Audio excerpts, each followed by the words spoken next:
কাজটা আলোচনা এলো আপনাদের, যার মাধ্যমে ঢাকা বিশ্ববিদ্যালয়ের প্রশাসন শিবিরের প্রদর্শনীর ছবি সরাতে বলল। আপনারা মিছিলে কে কোন পন্থী, পাকিস্তানপন্থী এমন স্লোগানও দিয়েছেন। এটা এক ধরনের মব কালচার কিনা? আমি আবার একটু বলে রাখি, দর্শকরা যারা জানেন তারা জানেন, যারা জানেন না তাদের জন্য বলি। আপনি আবার আরেকটা আপনার সোশ্যাল মিডিয়ামে আপনি এটা বলেছেন যে আপনি যেটা পাকিস্তানপন্থী এই স্লোগানটা দিয়েছেন, এটা ঠিক কে পাকিস্তানপন্থী না, আপনি তো পাকিস্তানি যে স্লোগানটা দিয়েছেন সেটা আসলে হয়তো ঠিক করেন নাই। আমার মনে হয় যে আপনি এইটা আমাদের একটু বলবেন যে আপনাদের চাপে বা প্রেসারে ঢাকা বিশ্ববিদ্যালয়ের প্রশাসন শিবিরের ছবি সরালো কিনা, এটাকে আপনি আসলে মব কালচার বলবেন কিনা? প্রথমত ডানপন্থীদের আগে একটা জিনিস সিদ্ধান্ত নিতে হবে। ডানপন্থীরা এক এক সময় বলার চেষ্টা করে বামপন্থীরা 2-4টা লোক 5টা লোক, এদের কথায় কে শুনে কি হয়, অমুক তমুক, এদের গুণারই কিছু নাই, এদেরকে পাত্তা দেওয়ারই কিছু নাই।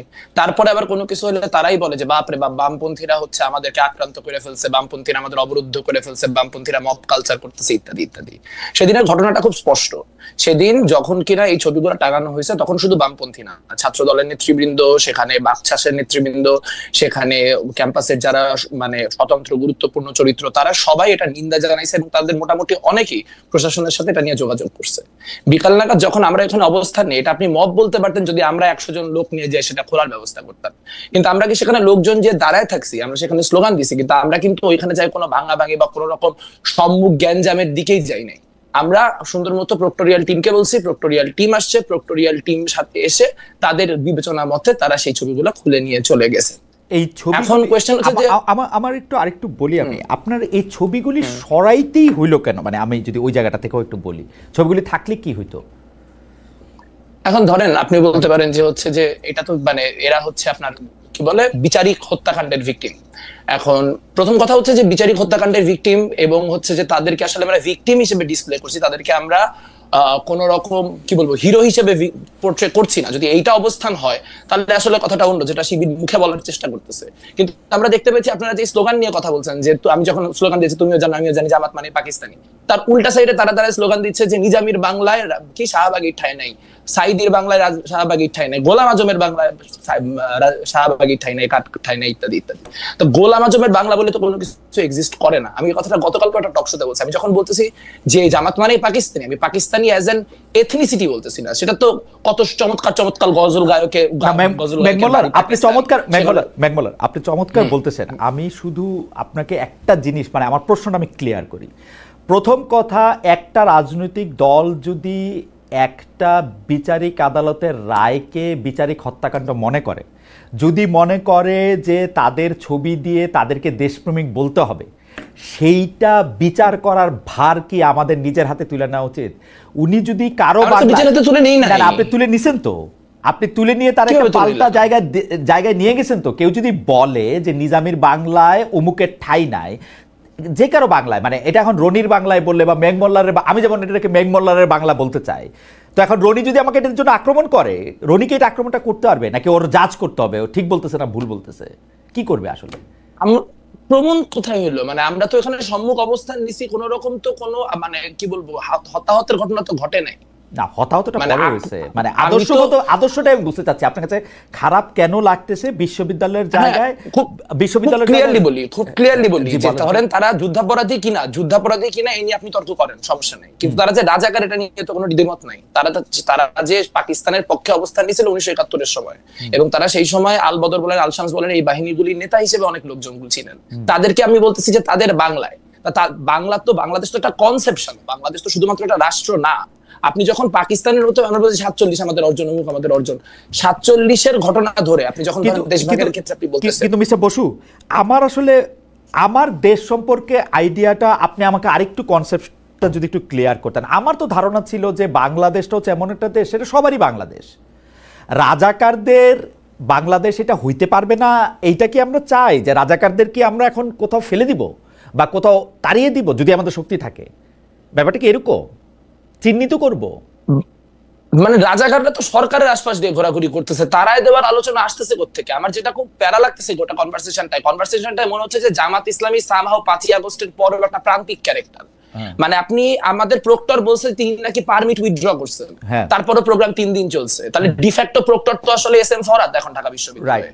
সো এইভাবে কথা বলার তো কোনো সুযোগ নাই যে তারা প্রান্তিক এবং তাদেরকে জায়গা দেওয়া হইতেছে না। তারা গত 1 বছর ধরে প্রোগ্রাম করছে, আজকে এবার কি তারা প্রথম প্রোগ্রাম করলো? 36 জুলাইয়ের প্রোগ্রাম তারা টিএসসির ভিতরে বিশাল বিশাল হোর্ডিং দিয়ে টানা করছে।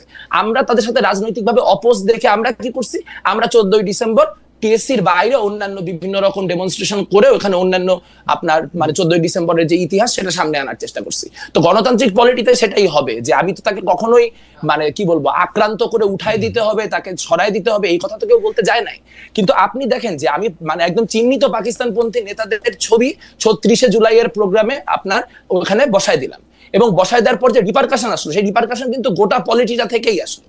কিন্তু সেটা পার্টিকুলারলি যেহেতু আমরা ওখানে ভ্যানগার্ড অবস্থায় না বসু, আমি বলি আমার কিন্তু অন্য পলিটিক্যাল পার্টিগুলি কি বলছে না বলছে, আমি শুধু আপনার ধ্যানটাই আমি আসলে বুঝতে চাই যে আপনি যে তাহলে বলি আপনার কেন আপনি কেন মানসিক বা শারীরিকভাবে আহত হচ্ছেন ওদের ছবি এখানে টানানো দেখে, মানে মানে মানে আমি রাজাকারের ছবি দেখে না, আমার আহত লাগে না, কারণ আমি তো আর ওদেরকে আমি তো বাংলাদেশটা সব মানুষের বাংলাদেশ জানতে মনে করি আর কি। খালেদ ভাই, এখানে তো নাগরিক অধিকারের প্রশ্ন তোলার কথা আসতেছে কোত্থেকে? যাদের ছবি দেওয়া হচ্ছে তারা সবাই মৃত, কাজে এখানে তাদেরকে বাংলাদেশে থাকতে দিব না পাকিস্তানে পাঠিয়ে দিব, that is not the discussion we are having. আলোচনাটা হচ্ছে যে তাদেরকে আমি হিরো হিসেবে সেলিব্রেট করবো কিনা। তারা বলতেছে যে তারা ভিকটিম হিসেবে রাখা হয়েছে, কিন্তু তার পর মুহূর্তে তারা যখন স্লোগান দিচ্ছে তখন তারা তাদেরকে হিরো হিসেবে সেলিব্রেট করতেছে। এখন আপনি চাইলে এটা রাখতে পারেন, তাহলে খুব ফাইন, যে হইতেছে এরকম হবে 5 বছর 2-4-5 বছর পরে আমরা আওয়ামী লীগের ক্ষেত্রে এরকম হবে যে আমরা আওয়ামী লীগকেও এরকম ভাবে একটা এন্ট্রেন্স পলিটিক্সে দিয়ে দিব সবাই মিলে, যে হচ্ছে তারাও এরকম একই কাজ করতে পারে, তারা শেখ হাসিনার বাংলায় অমুকের ঠাই নেই আবার হবে বাংলাদেশে। কিন্তু তাহলে গণহত্যা কোয়েশ্চেনটা আসলে আমাদের কাছে সিরিয়াস না, আমাদের কাছে এটা সিরিয়াস এনাফ না যেটাকে আমরা লেফট ভার্সেস রাইট বা এই লেন্সে আমাদেরকে দেখতে হচ্ছে। কোয়েশ্চেন এটা না যে ওখানে বামপন্থীরা এরকম অবস্থান নিল কেন, কোয়েশ্চেন হচ্ছে এইটা যে আরো সবাই মিলে নিতে পারলো না কেন। একটা ছোট্ট জিনিস বলি, যে আমি যখন বলতেছি পাকিস্তান, আমি পাকিস্তান তখন একটা ধারণা হিসেবে বলতেছি, আমি পাকিস্তান একটা কনসেপ্ট অ্যাজ অ্যান আইডিওলজি বলছি, আমি পাকিস্তান অ্যাজ এ নেশন হিসেবে বলতেছি না। পাকিস্তানি হওয়া কোনো দোষের কিছু না, অনেক ভালো ভালো মানুষ পাকিস্তানি, আমাদের অনেক পাকিস্তানি কমরেড আছে। আমরা যখন বলতেছি মানে আপনার গোলাম আজম পাকিস্তানি, তার মানে গোলাম আজম তো 1972 পরে পাকিস্তানের সিটিজেনও ছিলেন, পুরো পাকিস্তান পুনরুদ্ধার কমিটির কাজকর্ম তারা করেছেন। সেই জায়গা থেকে আমার মনে হয় বেগমুল্লাহ, আমরা একটু সময় নেই, মানে আপনার হয়তো আমি আর আপনি কোন একটা জায়গায় কানেকশনে একটা অসুবিধা হইতেছে কিনা।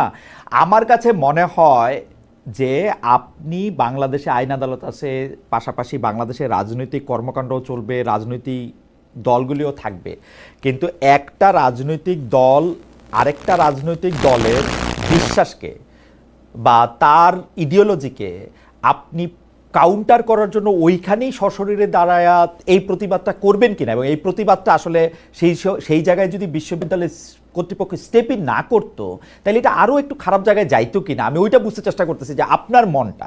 যেমন আপনি আমার প্রশ্ন করলেন রাজাকারের ছবি দেখলে কি আমার খারাপ লাগবে না, না আমার লাগবে না। ছবি দেখার সাথে খারাপ লাগার কোনো সম্পর্ক নাই, কারণ আমি আমার ইডিওলজি জানি, আমার ইডিওলজির সঙ্গে অন্য একটা ইডিওলজি আমাকে ব্যাহত করে কিনা বলতে আমি বুঝাতে চাই যে বাংলাদেশের সবার মতই থাকবে। আপনার মতটা যদি এখানে আপনি একটু বলতেন যে কেন আমাকে একটা ছবি দেখে খুব বিহব্বল হয়ে যেতে পারবে, কেন একটা স্লোগান শুনে আমাকে খুব কেঁপে উঠতে হবে, কেন, কারণটা কি?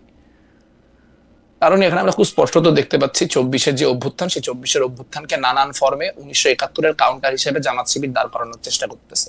এটা কোনো আইসোলেটেড ইনসিডেন্ট না, এই ইনসিডেন্ট গুলা বারবার করে ঘটতেছে। মুখপত্রে বারবার করে লেখা হচ্ছে যে জামাত হচ্ছে কি কিছু মুসলমান ভুল বুঝে মুক্তিযুদ্ধে অংশগ্রহণ করছিল, সেই জায়গাটা নিয়ে আবার যখন যথেষ্ট চাপ আসতেছে তারা সেখান থেকে সরে যাচ্ছে। মানে এই সোহরাওয়ার্দী উদ্যানে একটা প্রোগ্রাম করার সুযোগ পাইছে, প্রোগ্রাম করা শেষেই প্রথম কথা বলছে যে 7ই মার্চেও এত লোক হয় নাই সোহরাওয়ার্দী উদ্যানে যে পরিমাণ লোক হয়েছে। এখন মুক্তিযুদ্ধের বিরুদ্ধে অবস্থান নিয়ে যদি আপনারা গণ্যমান্য ব্যক্তি আপনারা যদি সিদ্ধান্ত নেন যে বাংলাদেশে জামাত ইসলামী মুক্তিযুদ্ধের বিরোধিতা করলেও রাজনীতি করতে পারবে, রনি ভাই আছে, রনি ভাই অনেক পোস্ট মডার্নিজম, মুক্তমুখ, লেনিনিজম নানান কিছু দিয়ে ব্যাখ্যা দিতে পারবে যে হ্যাঁ মুক্তিযুদ্ধ বিরোধী অবস্থান নিয়ে বাংলাদেশে রাজনীতি করা যাবে, ফাইন, সেটা আপনাদের পলিটিক্যাল অবস্থান, এটা আমাদের পলিটিক্যাল অবস্থান না। আমাদের পলিটিক্যাল অবস্থান হচ্ছে ছাত্র শিবির নতুন প্রজন্মের, তারা যদি রাজনীতি করতে চায়, তারা যদি বাংলাদেশে অন্য সবার সাথে মিলে রাজনীতি করতে চায়, ওয়েল অ্যান্ড গুড, আমরা 24 অভ্যুত্থানের মধ্যে দিয়ে আসছি, আমরা চাই নাই যে পুরানো যে মানে গ্যাঞ্জামগুলো সেই গ্যাঞ্জামগুলো ফিরে আসুক। কিন্তু তারা যদি বারবার করে মুক্তিযুদ্ধের ব্যাপারটাকে ট্রিগার করার চেষ্টা করে তাহলে আমরা ট্রিগার্ড হব, এবং আপনি কনস্ট্যান্টলি ট্রিগার করার চেষ্টা করে কেউ ট্রিগার্ড হলে তখন ভিকটিম প্লে করবে, এইটা হইতে পারে। ওকে, মেঘমাল্লার বসু তার অবস্থান পরিষ্কার করেছেন। আমরা একটু আবার রেজাউল করিম রনির কাছে যাই এই বিষয়টি একটু বোঝার জন্য। জনাব রেজাউল করিম রনি, আপনি নিশ্চয়ই খেয়াল করেছেন যে শিবির তার রাজনৈতিক বক্তৃতায় হোক, আমাদের সাথে কথা বলার সময় হোক, তারা সবসময় এটা বলে যে তাদের প্রজন্মের বেশিরভাগই বা সবাই ৭১ পরবর্তী, সুতরাং তাদেরকে রাজাকার ট্যাগ দেওয়া, তাদেরকে রাজাকার বলা, পাকিস্তানপন্থী বলা এগুলি আসলে ঠিক না। কিন্তু তারা যখন কাউকে হিরো নির্বাচিত করতেছে, সেই হিরো নির্বাচিত করতেছে তাদের যারা আসলে বাংলাদেশে অভ্যুদয়ের সময় মানে ওপেনলি বাংলাদেশের বিপক্ষে অবস্থান নিছে, যেইটাকে আপনি খুব সুন্দর কয়েন করছেন যে জামাত সারা জীবন পিপলের বিপক্ষে আর অ্যাডমিনিস্ট্রেশনের পক্ষে থাকে, এরকম একটা সুন্দর লাইন আপনি এটা বলছেন যে তাদের পলিটিক্যাল অবস্থানটাই খুব গোলমেলে। তো কিন্তু শিবির যে এইটা করে, এইটা শিবিরকে আসলে বলার উপায় কি? আমি শুধু আপনাকে মনে করে দিতে চাই যে জামাতের যে শীর্ষ নেতা জনাব শফিকুর রহমান, উনি আমার এক প্রশ্নের জবাবে সরাসরি বলছেন যে আমরা ৪৭ থেকে আজকের দিন পর্যন্ত আমাদের কোনো কারণে যদি মানুষ মনে কষ্ট, মনে দুঃখ এগুলি পেয়ে থাকেন, সে তার জন্য আমরা দুঃখিত, আমরা এগুলির জন্য আসলে একদম আনকন্ডিশনাল। আমি তাকে স্পেসিফিক জিজ্ঞেস করছিলাম এই ৪৭ থেকে আজকের দিনের মধ্যে ৭১ আছে কিনা, উনি বলছে সবই আছে। তো আপনি যদি একটু আমার বলতেন যে শিবির আসলে নিজের কি দেখাইতে চায়, মানে শিবিরের মানে হিসাবটা কি আসলে? আচ্ছা দেখেন, আমি আপনার একটা আগের আলোচনাতে আসি। দেখেন, জামাত শিবির এখানে রাজনীতি করবে কি করবে না, এটা অন্য কারো শর্তের মাধ্যমে সে করবে না, অন্য কেউ শর্ত দিতে পারবে না, সে তো আর মতো করে তার একটা জায়গা আছে। দেখুন এখানে আপনারা যে লম্বা আলোচনাটা করলেন, এখানে আমার মনে হয় একটা জায়গা মিসিং আছে, সেটা হলো যে কোশ্চেন অফ টলারেন্স। আপনি এটাই বুঝাইতে চাচ্ছিলেন আমার মনে হয়, যদি আপনার আলোচনাটা আমি বুঝে থাকি। যে ধরেন জামাত শিবির একটা ইতিহাসের রং সাইডে রাজনীতি করে, in the wrong side of হিস্ট্রিতে দাঁড়ায় রাজনীতি করে ধরেন, এবং এই ব্যাপারে সে তার কোনো স্পষ্ট পজিশন নাই, সে ক্লিয়ার করে না। আমি পুরা ডিসকোর্সটাই বলতেছি, ধরেন জামাত শিবির দুইটা মিলে, দুটাকে আলাদা না করে যদি বলি, তো হোয়াটস রং উইথ দ্যাট? এটা সে করতে পারবে না? এটা সে ডেফিনেটলি করতে পারবে, এবং এর জাজমেন্ট পিপল দিবে।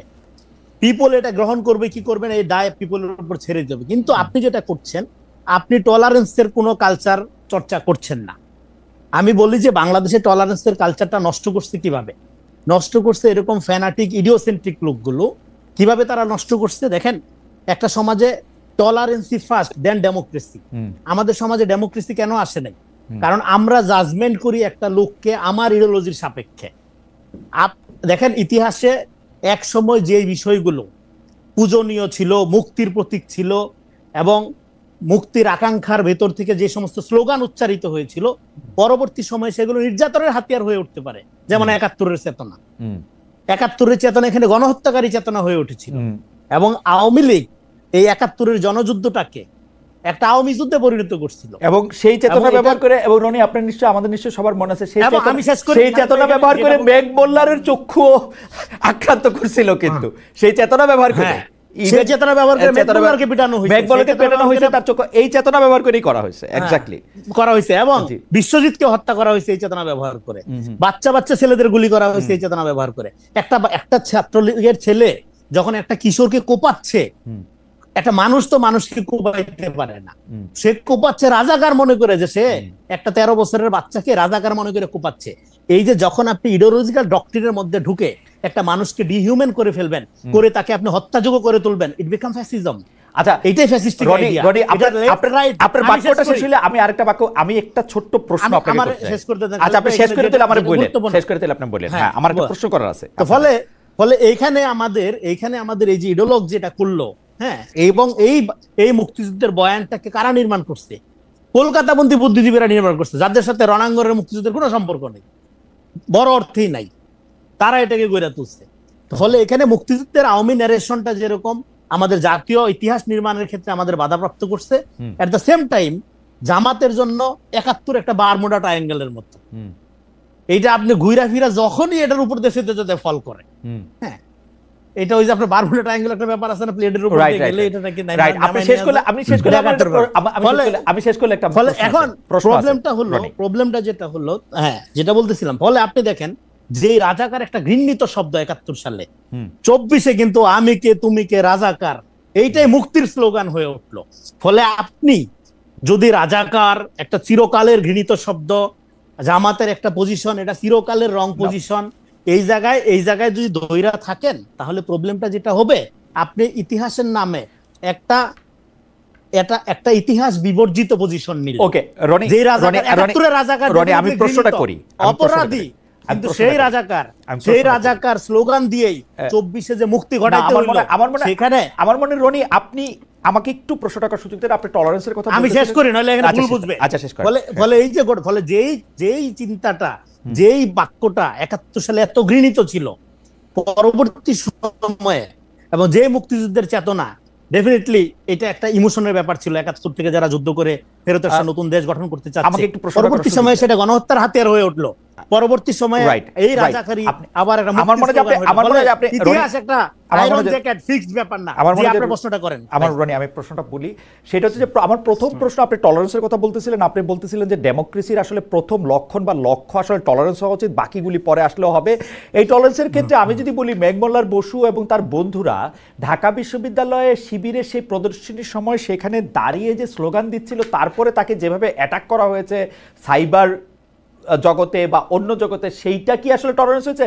নাকি জামাত তাকে টলারেন্স দেখাতে পারতো, ওকে দাঁড়ায় থাকাটা, ওর এখানে দাঁড়ায় থাকাটা, ওর প্রতিবাদটাও সে নিতে পারতো এবং এক সময় এঙ্গেজ হইতে পারতো, এক।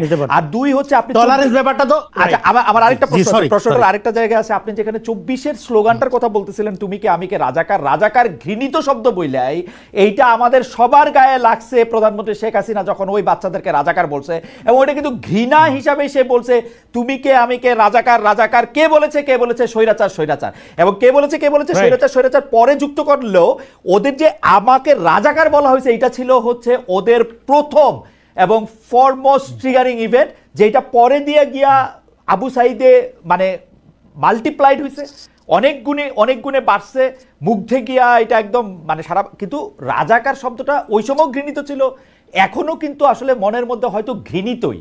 মানে এইটা আমার দুইটা ঘৃণা নিয়ে তো কোনো সমস্যা নাই। আচ্ছা টলারেন্সের জায়গা আর হচ্ছে আপনি রাজাকারের ওই ব্যাপারটাও যদি একটু ক্লিয়ার করেন একটু ইয়াতে। দেখেন সরি, আমি আগে একটা প্রথম জায়গায় আছি। দেখেন ডোমিনেন্ট কালচার সবসময় সমাজে টলারেন্সের ব্যাপারটা নির্ধারণ করে। এখন আমাদের এখানে ডোমিনেন্ট কালচারের মধ্যে প্রগতিশীলতা, অসাম্প্রদায়িকতা, মুক্তিযুদ্ধের চেতনা, রবীন্দ্র ফ্যানাটিজম মিলে এই যে স্যালাইন বানানো হয়েছে, এইটা তো আওয়ামী ফ্যাসিজমের একটা হাতিয়ার হয়ে উঠছিল। আওয়ামী ফ্যাসিজমের ডিসকোর্স নির্মাণের কম্পোনেন্ট হয়ে উঠছিল এর প্রত্যেকটা জিনিসই। ফলে এখন 24-এর গণ অভ্যুত্থানের মধ্যে কোনো ইডিওলজি ফাংশন করেনি, এখানে সিম্পলি ফাংশন করছে কমন ভিকটিমহুড। ইভেন যারা ছাত্রলীগ করতো তারাও শেষের দিকে এসে এই হত্যা নিতে পারতেছিল না, তারা পদত্যাগ করে এসে আন্দোলনে অংশগ্রহণ করেছে।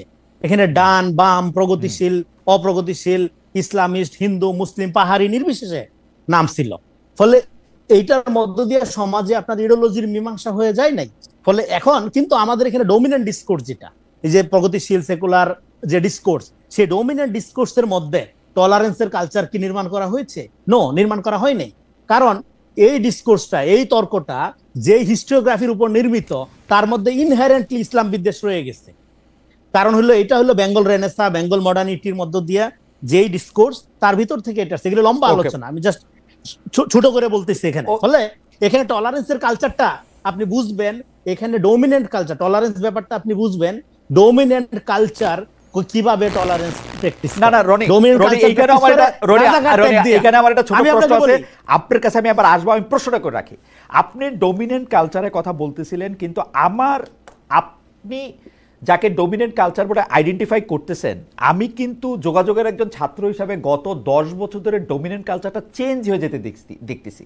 এটা ওয়াজের মাধ্যমে, এটা 10-15 বছরের মধ্যে এটা ওয়াজের মাধ্যমে হোক, মানুষ কি শুনতে চেতেছে হোক, সোশ্যাল মিডিয়ামে আসলে মানুষ কি দেখতে চেতেছে হোক, মানুষের আত্মপরিচয়ের মধ্যে কোনটা সে সবচেয়ে বেশি সামনে আনতেছে ওইটা দেখা হোক। রনি, আমি আপনার কাছে আসবো এইটা বলার জন্য যে ডোমিনেন্ট কালচার। আচ্ছা শেষ করেন সেকেন্ডটা শেষ করি। ফলে এখানে ডোমিনেন্ট কালচার এই জন্য মুসলমান, এখানে মুসলমানরা সংখ্যায় মেজরিটি হইলেও কালচারালি সবসময় এরা মাইনরিটি ছিল, এবং এই জন্য এরাও যে কম দায়ী তা না। ফলে এখন মুসলমানদেরকে বা ইসলামী ধারাকে আপনি যদি রাইটিং হিসাবে আপনি আখ্যায়িত করেন, এটা খুবই ডেঞ্জারাস হবে, এটা রং আইকনিং হবে, কারণ আপনার রাইট উইং এর আইডিয়া ফরাসি বিপ্লবের সময় একরকম ছিল, এটা এক এক সময় এক এক রকম থাকে। আপনি ট্রাম্পকেও ধরেন অনেকে রাইট উইং বলে, হ্যাঁ, কিন্তু ট্রাম্প তো একটা ডেমোক্রেটিক প্রসেসের মধ্যে দিয়ে ইলেক্টেড আপনার এবং সে চাইলে যা খুশি তা করতে পারে না, কারণ ডেমোক্রেসির একটা প্রাতিষ্ঠানিক ব্যাপার। আপনি শেষ করেন যদি এখন, হ্যাঁ শেষ করে ফলে এখন দেখেন আপনি যেটা বললেন যে রাজাকার শব্দটা এটা যে ঘৃণিত, হ্যাঁ সেই ঘৃণার শব্দটা, সেই ঘৃণিত শব্দটা উচ্চারণ করার মধ্যে দিয়ে মুক্তির দ্বার যে ওপেন করলো, তার মানে কি একটা শব্দের মিনিং চেঞ্জ হইতে পারে, ব্যবহার চেঞ্জ হইতে পারে, এটার ব্যবহার একই রকম থাকে না সবসময়। ফলে এখন আমাদের এখানে একাত্তরের ইতিহাসটা তো নির্মাণ করা হয়নি, একাত্তরের ইতিহাসটা এটাকে একটা আওয়ামী ইতিহাসের জায়গায় রেখে দেওয়া হয়েছে, যে কারণে ৭১ নিয়ে এখনো পর্যন্ত ঝগড়াঝাটি হয়। এটা একটা পিপল হিস্ট্রির মধ্যে যারা ইতিহাসের রং সাইডে রাজনীতি করছে তাদের অবস্থান ইতিহাসে নির্ধারিত, ওকে, তাদের অবস্থান ইতিহাসে নির্ধারিত, এটা বিতর্কের বাইরের জিনিস থাকা উচিত। ফলে এখন আপনি যখন বারবার এই জিনিসটাকে আনার মধ্য দিয়ে আপনি যেটা করেন, এখানে সমাজে আমরা যেটা বলি যে 24 তারিখের পরে কি হবে, রাষ্ট্র হবে ভ্যালু বেস, ইডিওলজি থাকবে সমাজে, আপনি ডান আপনি শেষ করে দেন রনি, এই পর্যায়ে আপনি শেষ করে দেন। সমাজে আপনি রাখেন, আপনি আপনার ইডিওলজি দিয়ে আপনি রাষ্ট্রকে নিয়ন্ত্রণ করার চেষ্টা করেন না। কিন্তু আমরা দেখেছি কি আওয়ামী লীগকে ফ্যাসিস্ট করে তুলছে কারা? এই বামরা। বলে বামপন্থী আমি একটু আপনাকে আটকাই, আমি একটু জনাব মেঘমুল্লার বসু, মানে শেখ হাসিনাকে বামপন্থীরা ভুল বুঝাইছিল। না দাঁড়ান মেঘমুল্লার বসু, একটা সময় দেন, একটু আমাকে সময় দেন। আমরা দর্শকদের কাছে জানতে চেয়েছিলাম জুলাই আন্দোলনকারী ছাত্র জনতাকে আইনি সুরক্ষা দেওয়ার কথা বলা হয়েছে জুলাই ঘোষণাপত্রে। প্রিয় দর্শক, এমন দায় মুক্তির ঘোষণাকে সমর্থন করেন কিনা? শতকরা 56% দর্শক সমর্থন করেছেন, সমর্থন করছেন না শতকরা 44% দর্শক। 23,000 জন এই জরিপে অংশ নিয়েছেন। আচ্ছা,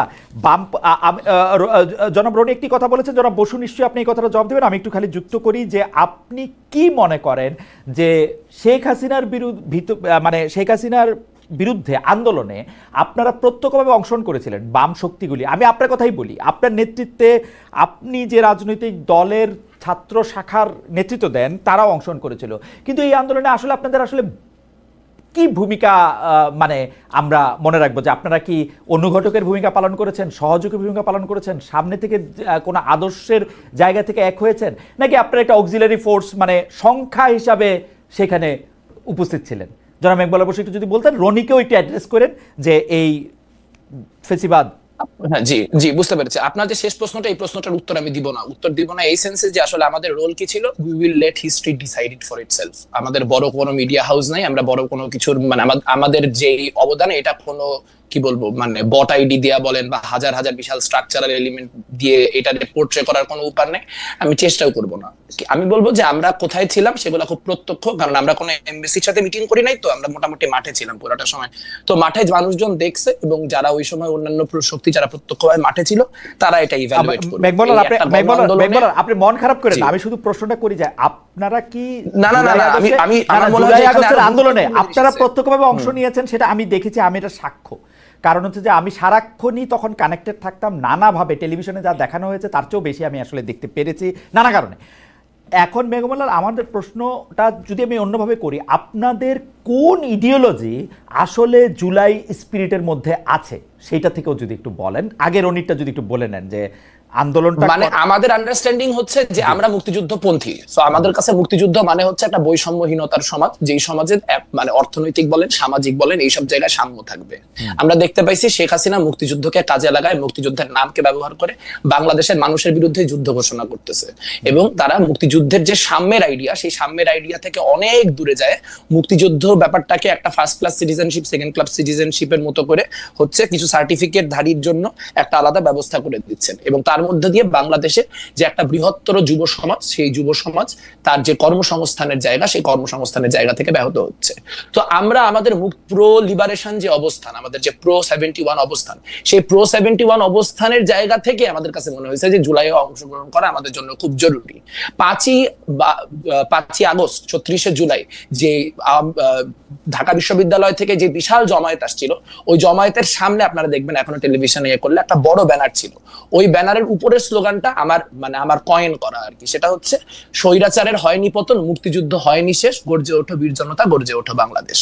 এখন ওইটা গ্রহযাত্রার ব্যানার ছিল, পরবর্তীতে ওই বড় মিছিল সেই ব্যানারটা সামনে।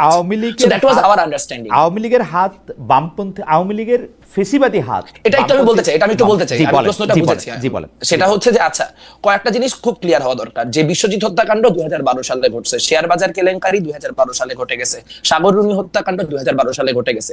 2013 সালের আগ পর্যন্ত শেখ হাসিনা একজন খুব ভালো মানুষ, সে ভালো মতো চালাচ্ছিলেন, তার কোনো কিছু ছিল না। তারপর কিছু দুষ্টু বাম তার মাথায় কিছু খারাপ বুদ্ধি দিলেন, তারপর তাকে ভুল বোঝানো হইলো। এটা আসলে খুব কি বলবো, খুব চটকদার ন্যারেটিভ, কিন্তু রিয়ালিটির সাথে সম্পর্ক খুবই কম। যেই দলগুলিকে আপনি গণজাগরণ মঞ্চে থাকার জন্য কোট আনকোট অ্যাকিউজ করতে পারেন, সিপিবি বলেন, বাসদ বলেন, এগেন এই পলিটিক্যাল পার্টিগুলি আমি করি না, এই পলিটিক্যাল পার্টিগুলির অসংখ্য পজিশন নিয়ে আমি, মানে আপনি যদি আমাকে ক্রিটিক করতে রাখেন, বামপন্থীদের ক্রিটিক করার জন্য আমি সারাদিন বসে করতে পারবো, খুব আনন্দ নিয়ে করতে পারবো। কিন্তু সিপিবি বলেন, বাসদ বলেন, বা অন্য কোন দল বলেন বামপন্থীদের মধ্যে, জোটের দলগুলা বাদে, ওয়ার্কার্স পার্টি জাসদ বাদে, কিন্তু 2014 ইলেকশনকে ভ্যালিডেট করার জন্য যায় নাই। তারা কিন্তু 2014 ইলেকশনে অংশগ্রহণ করে নাই। তার মানে কথাটা হচ্ছে যে যেহেতু ঘাতক দালালদের ব্যাপারে একটা সেন্টিমেন্ট বাংলাদেশের রাজনীতিতে অনেক দিন ধরে ছিল, এবং যেহেতু বামপন্থীরা কখনোই মানে এই জামাতি শক্তিগুলির সাথে কোনো জায়গায় ঐক্যমত্য হয় নাই, বা তারা কখনোই হাতে হাত ধরে থাকে নাই, ফলে জামাত বিরোধী রাজনীতির ক্ষেত্রে বামপন্থীদের একটা আলাদা লেজিটিমেসির জায়গা আছে। এইটা আমরা আওয়ামী লীগের সাথে 2013-তে হাইরে গেছি। আমরা আওয়ামী লীগের সাথে গণজাগরণ মঞ্চে 2013-তে পারি নাই।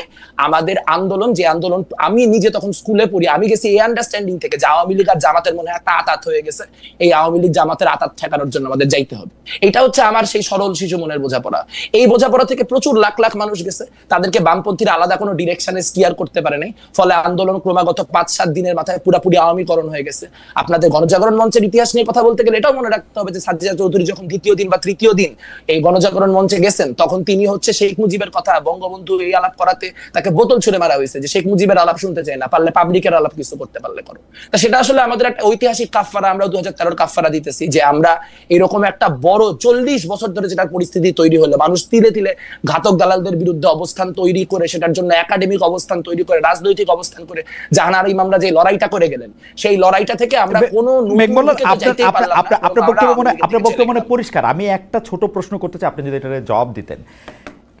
একটা জায়গায় রনি যেভাবে ফ্রেম করেছেন আমি সেভাবে ফ্রেম করতে চাই না, কিন্তু আমি এরকম করে বলতে চাই যে বাংলাদেশের বামপন্থী রাজনীতি কি শেষ পর্যন্ত একটা এলিট এবং দেশ মানে কথিত দেশ বিভাগের আগের রাজনীতিক ধারায় প্রচলিত একটা বড়লোক মানে খুব ধনী হিসাবে বড়লোক না, শিক্ষায় দীক্ষায় একটু আগানো, সুন্দর করে কথা বলে, তাদের রাজনীতি হয়ে আটকে থাকে কিনা, এবং যারা হচ্ছে পরে মুসলমান মাদ্রাসায় পড়ে তাদের প্রতি একটা শ্রেণীবিদ্বেষ সেই বামপন্থা লালন করে কিনা, তারা মনে করে কিনা যে বামপন্থী যে রাজনীতি, অর্থাৎ আমি সরাসরি বলি যে ছাত্র ইউনিয়নের কোনো শাখা কি মাদ্রাসায় থাকার ব্যাপারে কোনো সময় কোনো আলোচনা হয়েছিল? কোনো সিপিবির কোনো শাখা কি আসলে যারা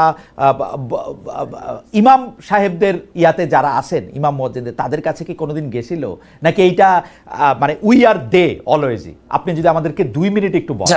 হ্যাঁ, জি, কমিউনিস্ট পার্টির বিষয়ে যে আলোচনাটা, সেই কমিউনিস্ট পার্টির বিষয়ে আলোচনা আপনি ওনাদের কাছ থেকে জিজ্ঞেস করেন। ছাত্র ইউনিয়ন বিষয়ে আমরা 2020-21-এর দিকে কয়েকটা মাদ্রাসায় প্রাইমারি কিছু কাজ করার কথা ভেবেছিলাম, কিন্তু মুশকিল হচ্ছে যে মাদ্রাসায় আমি ঢুকতে চাইলেও মাদ্রাসায় আমি কেন, যেই মাদ্রাসায় শিবির মনে করেন ফাংশন করে, ওই মাদ্রাসা অন্য কোনো ইসলামিক সংগঠনে ঢুকতে পারে না। সেখানে হইতেছে বামপন্থী ঢুকাতে অনেক পরের কথা। আর এখানে বসে রনি ভাই বুঝায় যে ইনটলারেন্সের কালচার প্রাইমারিলি এস্টাবলিশ করতে হচ্ছে লিবারালরা, যারা হচ্ছে কালচারাল এলিট। একটা কথার উত্তর দেওয়া খুব জরুরি। এখন অবশ্যই আমাদের মাদ্রাসায় ঢুকতে হবে। মাদ্রাসায় এবং ক্যাডেটে ঢুকতে না পারলে সামনের দিনে বামপন্থী ছাত্র রাজনীতি নাই।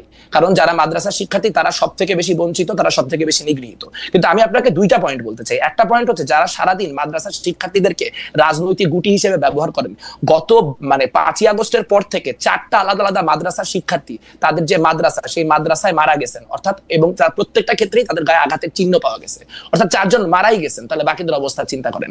আপনি কি এই সংগঠনগুলিকে যারা সারাক্ষণ মাদ্রাসা শিক্ষার্থীদেরকে নানান রকম ভাবে পলিটিক্যালি টুল হিসেবে ইউজ করার চেষ্টা করে, তাদেরকে দেখছেন এর বিরুদ্ধে কথা বলতে? আমি কিন্তু এরকম একটা মানববন্ধনে যায় দাঁড়াইছি, সেটা খুবই সামান্য, আমাদের সাংগঠনিক কাছে সব জায়গায় বাড়াইতে হবে, সেটাও সত্য। কিন্তু যাদেরকে আপনি বলতেছেন যে এরা এদের পক্ষে, এরা যেন বা হচ্ছে রাইট উইঙ্গাররা এদের পক্ষে, তাদেরকে কি কখনো আপনি দেখছেন মাদ্রাসার চলমান যে সংকটগুলি, সেই সংকটগুলিকে অ্যাড্রেস করতে? দেখেন নাই। একটা ছোট্ট কথা বলি, আমি এই ফ্রেমওয়ার্কের সাথে একমত না। মানে আমার মনে হয় রনি ভাই এখন যেটা করতেছেন সেটা হচ্ছে উনি গ্রীষ্মকালে শীতকালের ওয়াজ করতেছেন। উনি যদি মানে আওয়ামী লীগ আমলের কথাগুলি আচ্ছা, সেটা হচ্ছে বাংলাদেশের সবথেকে বড় সোশ্যাল ইনফ্লুয়েন্সার হচ্ছে এই মুহূর্তে আল্লামা পিনাকি ভট্টাচার্য এবং দ্বিতীয় হচ্ছে ইলিয়াস হোসেন।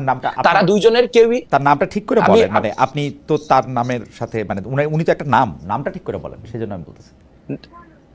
ঠিক আছে, আপনি জানেনই, আমি তো মানে এটা আরেকবার করার তো দরকার নাই। আচ্ছা ঠিক আছে, জানলাম, কিন্তু পিনাকি নামের ভট্টাচার্য এবং নামটা ইলিয়াস হোসেন। মানে আচ্ছা ঠিক আছে, ওকে ওকে ওকে জি, ওকে, পিনাকি জি। ভট্টাচার্য এবং ইলিয়াস হোসেন। আচ্ছা ফাইন, বাংলাদেশে গত 11 মাসে ঠিক কি কি হয়েছে? আপনি যখন বলতেছেন যে বাংলাদেশের প্রধান কালচারাল প্যারাডাইম হচ্ছে আপনার এই মানে লেফট লিবারাল আইডিওলজিক্যাল জায়গা, গত 11 মাসে কতগুলা জায়গায় লালনের গান বন্ধ করা হয়েছে, গত 11 মাসে কতগুলি জায়গায় মাজার ভাঙা হয়েছে, গত 11 মাসে কতগুলি জায়গায় মব জাস্টিস তৈরি করে নানান রকম অবস্থান তৈরি করে মানুষের পোশাক নিয়ে মানুষকে পুলিশ করা হয়েছে।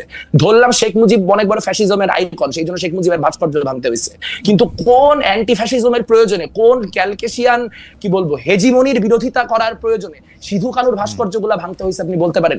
ইনটলারেন্সের কথা এই 2025-এর মানে আগস্টে দাঁড়ায় বামপন্থীদের বা লিবারালদেরকে বলা, এটা একটা কি বলবো, আমি মনে করি এটা একটা বুদ্ধিবৃত্তিক।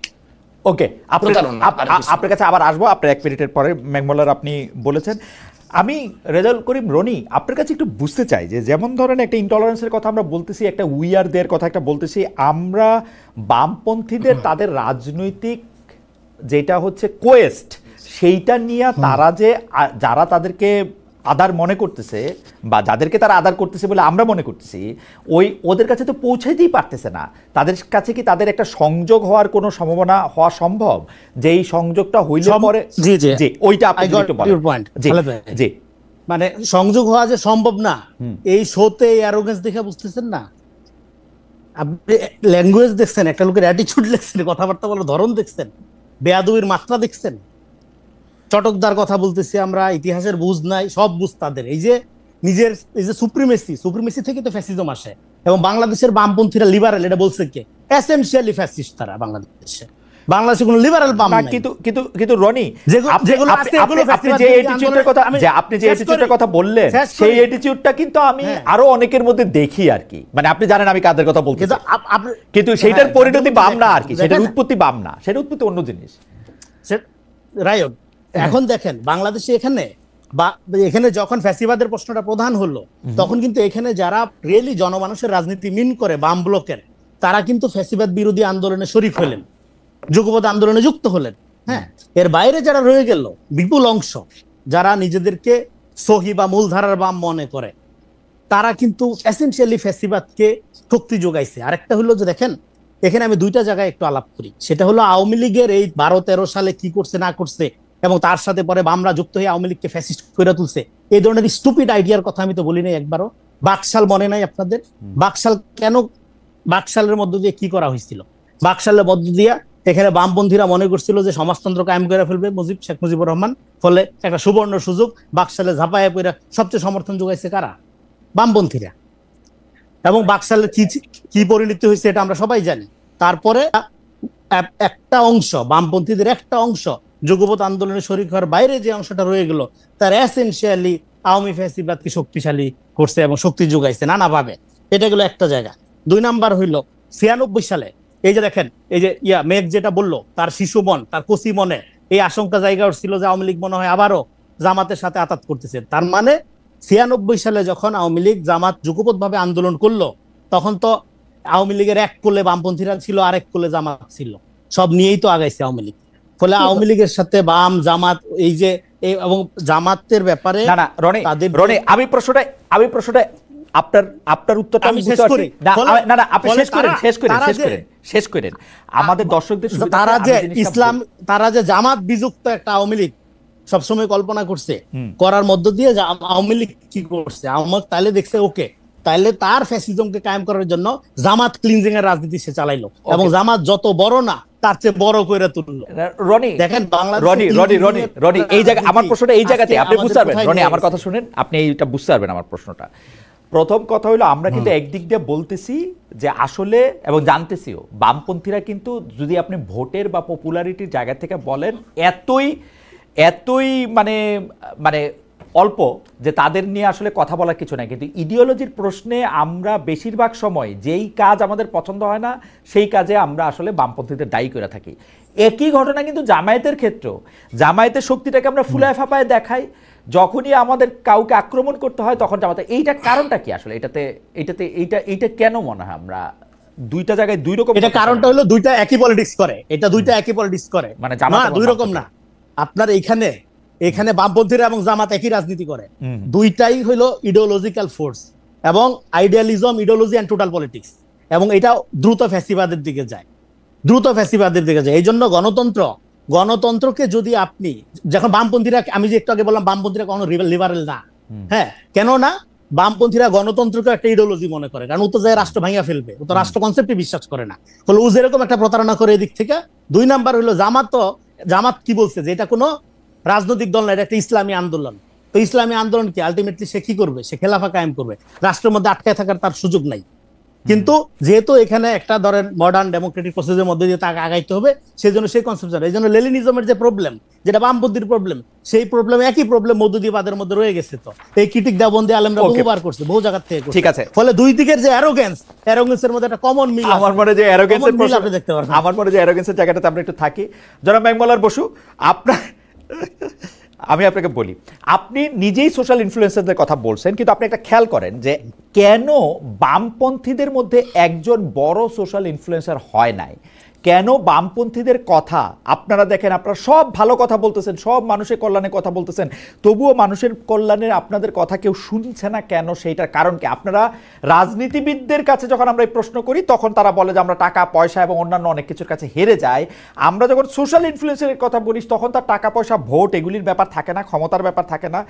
আমরা কি আসলে বামপন্থীদের মধ্যে এমন একজন ইনফ্লুয়েন্সার দেখি যার ভিউ লক্ষ কোটি, যার সোশ্যাল ইনফ্লুয়েন্স এরকম সাংঘাতিক, যাকে আপনি কতক্ষণ আগে কিছু ইনফ্লুয়েন্সারের কথা বলে আপনি বলতে চেয়েছিলেন যে তার হলো দেশ চালানোর মতো? আপনাদের এটা হয় না কেন? এখন প্রশ্ন হচ্ছে, রনি আপনাদের বলছে যে এটা হয় না কারণ হচ্ছে আপনার অ্যারোগেন্স, আপনি এটার সাথে বা আপনারা লিবারেল না, ওই জায়গা থেকে যদি আপনি কথাটা বলেন। আমি রনি ভাইকে চিনি হচ্ছে উনি আর একটা বক্তব্য শুনছিলাম, খুব ভালো লাগছিল আমার, ফরাদ মাজার, তারপর হচ্ছে আমাদের সলিমুল্লাহ খান, ওনাদের নিয়ে। তো আমার থেকে রনি ভাই যত বড় বুদ্ধিজীবী, সম্ভবত রনি ভাইয়ের থেকে মানে ওই লোকগুলো আবার তত বড় সাইজের বুদ্ধিজীবী। আমার কাছে মনে হয় একটু বড় বুদ্ধিজীবীদের সাথে একটু, আমি কোনো বুদ্ধিজীবী না, আমি কোনো বুদ্ধিজীবীও না, হ্যাঁ, ফলে বড় বুদ্ধিজীবী সবাই যে আসলে দুই পায়ে হাত, না তবে আমি বলি মেঘমল্লার বসু যে আপনি একজন চিন্তক, মানে আমি পার্সোনাল মূল্যায়ন শোনার দরকার নেই। আচ্ছা ঠিক আছে, আমি পার্সোনাল মূল্যায়ন করি নাই, আপনি তো মাঝখান দিয়ে কথা বলা শুরু করলেন, আমি তো আপনার কথার মাঝখান দিয়ে কথা বলি নাই। মানে কথাটা খুব সিম্পল, কথাটা হচ্ছে যে আপনি যখন ফরাদ মাজারের ক্রিটিক করেন, যখন আপনি হচ্ছে সলিমুল্লাহ খানের ক্রিটিক করেন, তাহলে আমি আপনার ক্ষেত্রে যে ল্যাঙ্গুয়েজ ব্যবহার করছি সেই ল্যাঙ্গুয়েজের থেকে আরো অনেক বেশি অ্যারোগেন্ট ল্যাঙ্গুয়েজ ইউজ করেন। সো এখানে ডাবল স্ট্যান্ডার্ড গুলো করার দরকার নাই ভাই। আমি আপনাকে সম্মান করি, আপনাকে সম্মান করে কথাবার্তাগুলো বলতেছি। অনেক ক্ষেত্রে যেহেতু মতের প্রচন্ড ডিফারেন্স আছে, আপনার কাছে যদি ডিসরেসপেক্টফুল লাগে আমি হাম্বলি সরি বলে নিতেছি। আচ্ছা, আলোচনাটা হইতেছে খুব সিম্পল করে বলতে চাইলে যে এখানে আপনার একটা অ্যাসিমেট্রি আছে। ধরেন বামপন্থী প্রচুর লোকজন পরবর্তীতে নানান রকম অন্য পলিটিক্সে যায়, শাইন করছে, তারা বড় বড় ইনফ্লুয়েন্সার হচ্ছে, নানান কিছু হয়েছে। সেইটা মূল পয়েন্টটা না, এখানে মূল পয়েন্টটা হচ্ছে যে ধরেন আপনি এখানে বলতেছেন যে বামপন্থীদের কোনো রাজনীতি দাঁড়ায় নাই কেন, বামপন্থীদের অবস্থা এত খারাপ কেন? আপনি দেখবেন যে এখানে একটা বড় অংশ বামপন্থীরা 90 পর্যন্ত সোভিয়েত ইউনিয়নের যে পলিটিক্স, সেই পলিটিক্সের সাথে অ্যালাইন করছে, এবং সেই পলিটিক্সের সাথে অ্যালাইনমেন্টের একটা বড় ক্ষতি হয়েছে যে 90 এর পরে সোভিয়েত ইউনিয়ন ভেঙে যাওয়ার পরে এরা বেসিক্যালি 15-20 বছর একটা শূন্যতার জায়গায় ছিল, এবং এখন পর্যন্ত বাংলাদেশের বামপন্থীদের চিন্তা ভাবনা অনেক ক্ষেত্রেই নানান রকম পুরাতন পন্থা এবং নানান কিছু দ্বারা প্রভাবিত। সেটা নিয়ে আমরা ইন্টারনালি অনেক ক্রিটিক করি, সেটা নিয়ে আমরা কাজ করব, এবং আমরা আশা করি যে সামনের দিনে হয়তো প্রচুর নতুন ছেলে পেলেও তো বাইরে হলো 24-এর অভ্যুত্থানের মধ্যে দিয়ে হয়তো নতুন কোনো রাজনৈতিক সম্ভাবনা তৈরি হবে। কিন্তু টলারেন্সের কোয়েশ্চেনটাতে আমি একটু থাকতে চাই, কারণ আমি আসলে মানে আমি সর্বোচ্চ টলারেন্স দেখাইতে আগ্রহী, কিন্তু আমি বুঝতে চাই যে ধরেন ফাতিমা রাসূল ইনসিডেন্ট নিয়ে এই টলারেন্স কি আসলে আপনি ধরেন আমাদের সোকল্ড মধ্যপন্থীরা দেখাইতে পারবে কিনা, বা এই একই ধরনের আপনি যখন আজকে মানে কাদিয়ানের ইস্যু উঠতেছে, আজকে যখন আপনার ভাস্কর্যের ইস্যু উঠতেছে, আজকে যখন আপনার বগুড়াতে জাতীয় সঙ্গীত গাওয়ার জন্য জামাতের নেতারা হামলা করতেছে দেখতে পাইতেছি, তখন আসলে টলারেন্সের কোয়েশ্চেনটা বারবার করে লিবারেলদের দিকে ছুড়ে দেওয়া বা টলারেন্স লিবারেলদের কারণে নেই, এই কথাটা বলাটা বোধহয় এই মুহূর্তের দ্বারাই খুব মানে কি বলবো ঠিক হচ্ছে না। মানে যারা আপনারা অনেকেই আছেন যারা এখানে ফাংশনাল স্টেট চান, যারা চান কোনো একটা মানে প্রবল পলিটিক্স এর দিকে জিনিসটা না যাবেন। দেখেন আমরা তো 5ই আগস্টের পরে এগুলা শুরু করি না, আমরা তো 5ই আগস্টের পর জামাতের রাজনীতি, যুদ্ধাপরাধ, অমুক তমুক এগুলা নিয়ে তো এগুলা তো আপনি একটু দেখেন না ঘাইটে, এটা তো বামপন্থীরা শুরু করে নাই। কিন্তু আপনি যদি আপনার রাজনীতিটা করেন এবং প্রবল ভাবে করেন, তখন আমার শক্তি সামর্থ্য কম থাকতে পারে, কিন্তু এটা তো আমার একটা রাজনৈতিক লায়াবিলিটি। আমার যতদিন আমি বেঁচে থাকবো মুক্তিযুদ্ধ কোয়েশ্চেন উঠলে আমার কথা বলতে হবে। আপনারাও জানেন আওয়ামী লীগ বিএনপি যখন মুক্তিযুদ্ধের কথা বলে তখন সে বিশ্বাস করে বলে না, সে ভোটের জন্য বলে। আমার জন্য এটা একটা আইডিওলজিক্যাল পয়েন্ট। সো সেখানে যখন যাবে আমি তো আমার মতো করে রিঅ্যাক্ট করব, কিন্তু সেই জায়গা থেকে আসলে আপনার রিঅ্যাকশনের ক্ষেত্রে আপনি একটু জি, আপনার রিয়াকশনের ক্ষেত্রে আমি শুধু আপনাকে এই প্রশ্নটাই করতে চাই যে আপনি যখন রিয়াকশন করেন বা রিয়াকশন দেখান, তখন যে আপনার সুরে কথা না বলে তাকেই আপনি শত্রু ভাবেন কিনা? মানে সুরটা আলাদা হইলেই না না, আমি তো ইসলামিক শাসনতন্ত্র সাবস্টেন্সের জন্য না না না না, মানে মানে অবশ্যই না, অবশ্যই না, অবশ্যই না। মানে আমি এখানে ইসলামী শাসনতন্ত্রের যেই যারা রাজনীতি করছে ক্যাম্পাসে, তাদের সাথে আমার যথেষ্ট পরিমাণে সুসম্পর্ক আছে। ইসলামী শাসনতন্ত্র ক্যাম্পাসে রাজনীতি করে ইসলামপন্থী আরো অনেক রাজনৈতিক দল রাজনীতি করে। রাজনীতি ইসলামপন্থী থাকবে, বামপন্থী থাকবে, মধ্যপন্থী থাকবে, সবাই থাকবে, সেটা কোনো সমস্যা না। কিন্তু বাংলাদেশ একটা মুক্তিযুদ্ধের কোয়েশ্চেনে একটা অন্ততপক্ষে একটা বেসিক কনসেনসাস দরকার, এবং সেটা এরকম ভণ্ড কনসেনসাস না যে আমি মুখে বলবো আমি মুক্তিযুদ্ধ মানে নিচ্ছি, আমি সুযোগ পাইলেই মুক্তিযুদ্ধ বিরোধী পজিশনটায় আবার ফিরে যাবো না। এইটা হচ্ছে কথা। আর বাকি বাকি জি শেষ করেন মেঘমালা। বাকি আপনি বলেন না। আমার তো আওয়ামী লীগের বয়ানের মুক্তিযুদ্ধের বিরুদ্ধে 1000টা কথা বলতে কোনো আপত্তি নাই। মানে আমি সিরাজ শিকদারের অবস্থান কি ছিল, কর্নেল তাহেরের অবস্থান কি ছিল, এখানকার তরিকতি মুসলমানদের অবস্থান কি ছিল, ইসলামকে মুক্তিযুদ্ধের সামনে কেমনে প্লেস করা হয়েছে, সেই যাবতীয় ক্রিটিক্যাল আলোচনা নিতে আমি 100 আগ্রহী। বসু একটু দাঁড়ান, আমি রনি আপনার কাছে জানতে চাই যে যেমন ধরেন আওয়ামী বয়ানে মুক্তিযুদ্ধ এবং আওয়ামী বয়ান ছাড়া মুক্তিযুদ্ধ এরকম কোনো কিছু আসলে এক্সিস্ট করে কিনা? মানে মুক্তিযুদ্ধের বয়ানটা কি আওয়ামী বয়ানেই গিয়ে ঠেকে আমাদের শেষ পর্যন্ত? আমরা কি আওয়ামী বয়ানের বাইরে, মানে আমি আওয়ামী লীগ করি না কিন্তু আমি মুক্তিযুদ্ধের জায়গা থেকে আমার কিছু ইডিওলজি আছে, এটা কি আমি বলতে পারবো? শোনেন, যে কোনো জনগোষ্ঠীর মধ্যে একটা হিস্ট্রিসিটি থাকে, সেই হিস্ট্রিসিটিটা আওয়ামী লীগ নষ্ট করছে, ফলে আমাদের জাতীয় ইতিহাস লাগবে। 24-এর পর এই কথাটা আমি বারবার বলছি।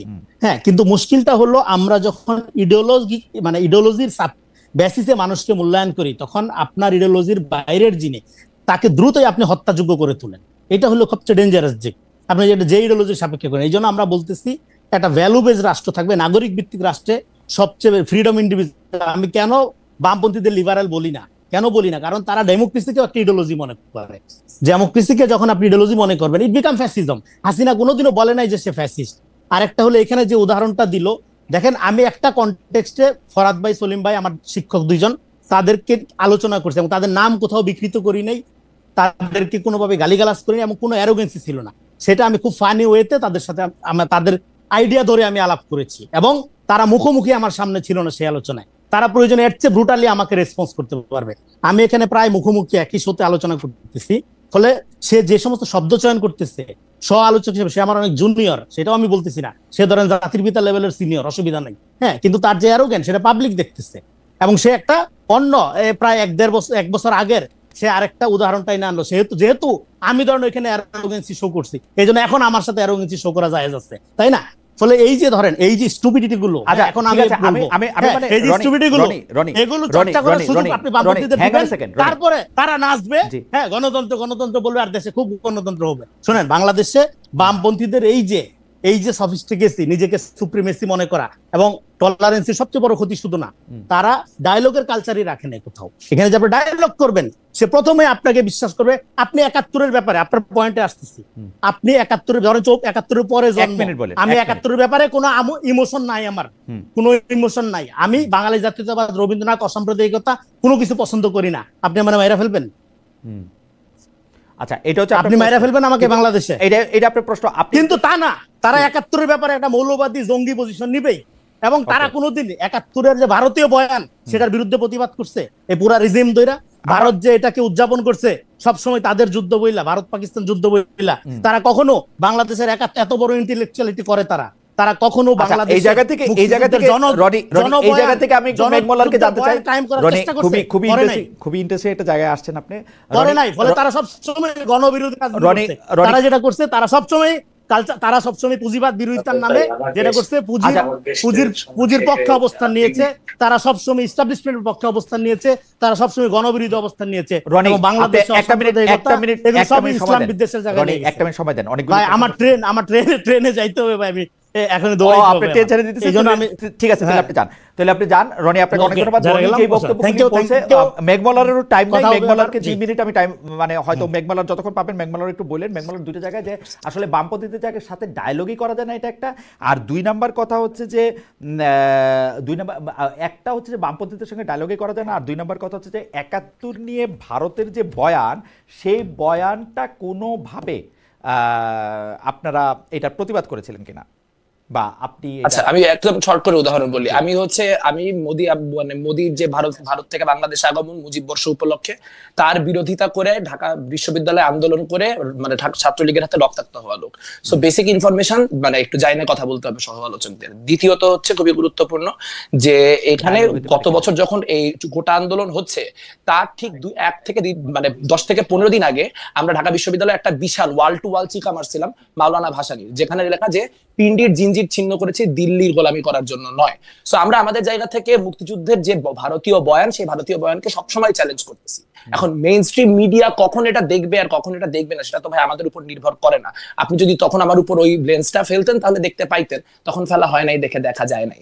আর একটা কথা বলা খুব ইন্টারেস্টিং, খুব গুরুত্বপূর্ণ। দেখেন এখানে একজন লোক এতগুলা টলারেন্সের কথা বলে তার সহ আলোচকরা স্টুপিড বলে চলে গেল এবং এটাই এস্টাবলিশ করলো যে এই ঘটনার মধ্যে দিয়ে আমি অ্যারোগেন্ট এবং সে অ্যারোগেন্ট না। এবং আমি যখন তারে সরি বললাম তারপরও সে আমারে গালাগালি করলো এবং এর মধ্যে দিয়ে এস্টাবলিশ হলো যে বাংলাদেশে ডানপন্থীরা আসলে বামপন্থীদের অ্যারোগেন্সের কারণে হচ্ছে কোন রকম কনভারসেশন করতে পারতেছে না। আমি আপনার দর্শককেই বলবো যে আপনার দর্শকই জাজ হোক এবং বলুক যে আজকে যে গোটা কনভারসেশনটা হচ্ছে এই কনভারসেশনে ইনটলারেন্সের জায়গা থেকে না। মেঘমালার, আপনার কাছে কি মনে হয় আপনি কি এই ডায়ালগটা করার ব্যাপারে যথেষ্ট উৎসাহী বা যথেষ্ট পরিকল্পনা করতেছেন? এটা মানে আপনাদের মধ্যে পরিকল্পনা আছে কিনা, মানে আপনি আরেকটা লোক? অবশ্যই মানে আলোচনা সব সময় ওয়েল অ্যাকসেপ্টেড। আমি তো এখনো এটা শেষ করে দৌড় দিয়ে আর একটা টক শোতে যাবো যেখানে আমার শিবিরের একজন প্রতিনিধির সাথে বসতে হবে। আমাদের তো মানে আলোচনার জায়গায় আমরা সব সময় ওপেন। আমরা নিজেরাও বুঝতে চাই আমাদের যে বামপন্থা সেটা যাতে এখানকার সাথে আরো ইন্ডিজিনাস করার জন্য কি করা যায়, 21শ শতাব্দীর সাথে আরো রেলেভেন্ট করার জন্য কি করা যায়, তার সবই আমি করতে আগ্রহী। কিন্তু এখানে বারবার করে মানে স্ক্রিপ্টটা ফ্লিপ করা হচ্ছে। ইনটলারেন্সের এই কন্ডিশন মোটেই লেফট লিবারালদের কারণে না, লেফট লিবারাল লেফট কনজারভেটিভ কারোর জন্যই। মেঘমালা বসু, আপনাকে অনেক ধন্যবাদ।